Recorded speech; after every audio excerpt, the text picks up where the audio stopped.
You see, the reason people quit, they don't take pride in what they do.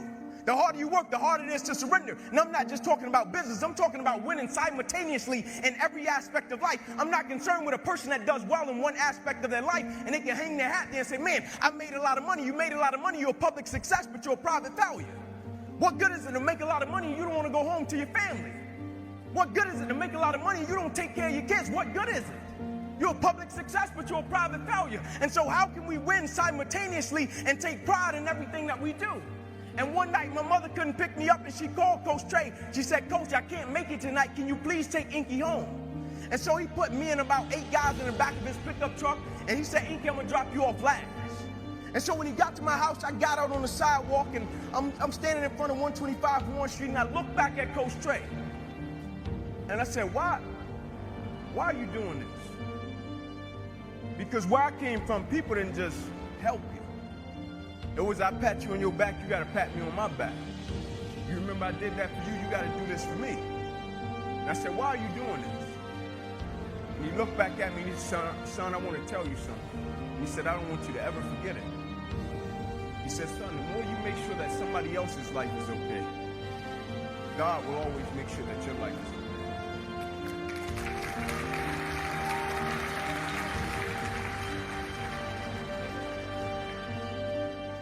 And immediately I got it. The light bulb went off. I stopped being this little selfish kid. I stopped being like my 4-year-old son. And for the first time in my life, I stopped thinking everything was just about Inky Johnson, and I realized my existence on this earth is a lot bigger than me. I realized my lineage and my family, when I step outside of my door in the morning, what I represent is a lot bigger than me. And so the thing I had to understand, every day I woke up and everything that I was a part of, I first had to understand I was representing a lot more than myself. I first had to start living by 2 words, honor and legacy. And what I mean by honor and legacy, you honor the ones that paved the way for you. And you leave a legacy for the ones that's coming behind you. We just have it right now while we're a part of something right now. Somebody has came before us and paved the way, and somebody will come after us. And so while we have it, how can we do it in such a way that we leave a legacy for the ones that's coming behind us, and we honor the ones that paved the way for us? And so everything I did, I took a certain level of pride in it. People thought I just wanted to be a great football player. What they didn't understand about Inky Johnson was this: I could have washed cars. I guarantee you I would have been the best car washer there was in the world. Because the thing I understood, I wasn't just representing myself. It wasn't just about me. Everything that I did, I shifted my mindset from me to we. Now I was operating with a spirit of collective character, meaning it didn't matter what I did individually. Every day, week, month, or year is a gift given to us by God. And that gift is given to us to fulfill an assignment.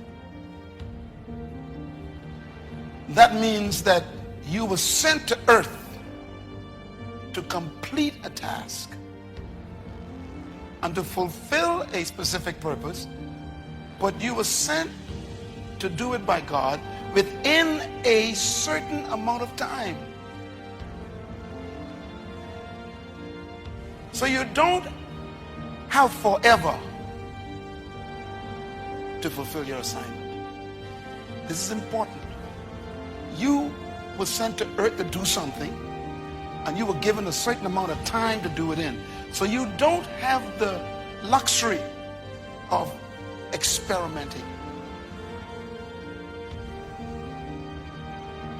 And this is the Bible calls a burden.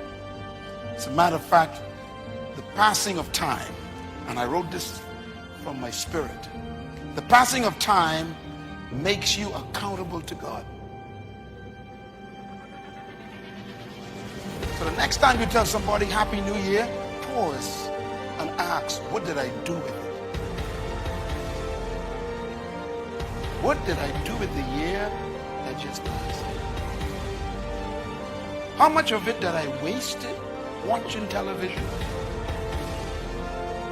Being with people who had no interest in success? Being involved in habits that didn't improve my life or my body? What did I spend that year on? We are accountable to God. Why? He gave us a gift. And so when we think of time, I want to read a verse from the book of Job, chapter 14 rather, verse 5. Now, this is a verse you must remember all your life. It says, man's days are determined. That means you don't decide how long you live. Your life is on a timer. The next verse statement says, you have decreed the number of his months and have set limits he cannot exceed. In fact, the scripture says, trust in the Lord with all your heart. Lean not to your own understanding. If you only lean to your understanding, you're going to get frustrated because sometimes there is no logical solution. There's no way out in the natural, but we serve a supernatural God. He can make things happen that we couldn't make happen. When Victoria and I had been married about 2 years, we lived in an apartment complex. One evening we were out walking through this nice neighborhood.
With big trees and beautiful 2-story homes.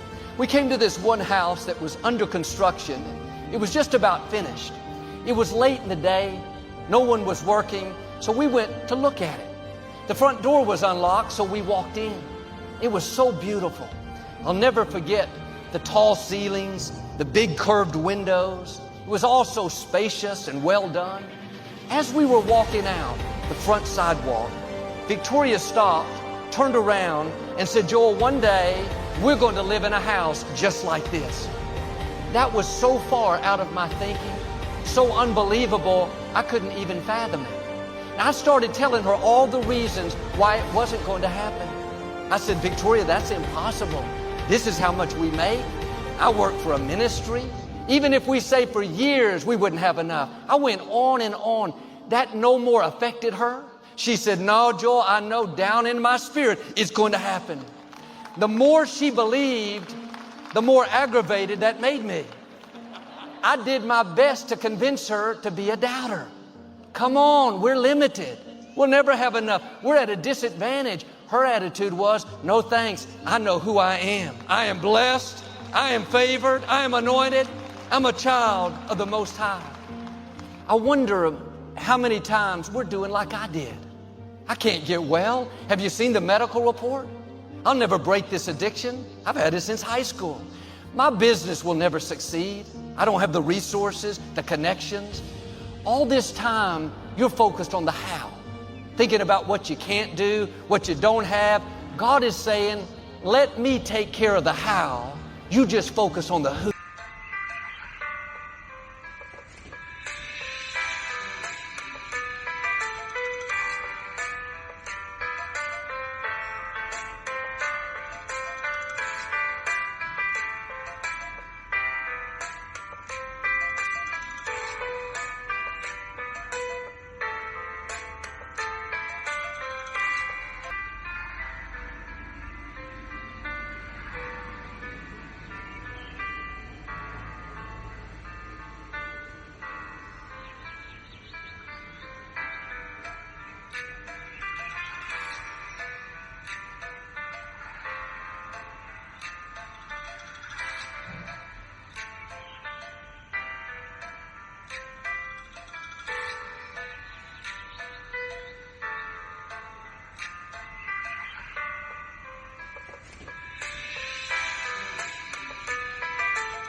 You believe that you're my child. Believe that you have an advantage. Believe that I'm a good father. Believe that I will take care of you, heal you, restore you, favor you, prosper you. We would walk that path several times a week. Every time Victoria would say, there's that house. We're going to live in something like that one day. After hearing that over and over, she started to convince me. You've heard that saying, if you can't beat them, join them. She wasn't going to sink down to where I was, so I decided to rise up to where she was. Don't let people speaking doubt, defeat, negativity cause you to give up on your dreams. Instead of letting them talk you out of it, you need to keep saying it so much that you talk them into it.